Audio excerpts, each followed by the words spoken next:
काढून पाय. सांगितलं ना मी, केलं करतो.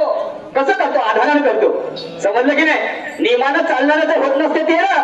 आणि बिना याचं खासर कवाय राहते पुढं. हो, ज्याला अक्कल कमी असली तो जास्त करते बरोबर.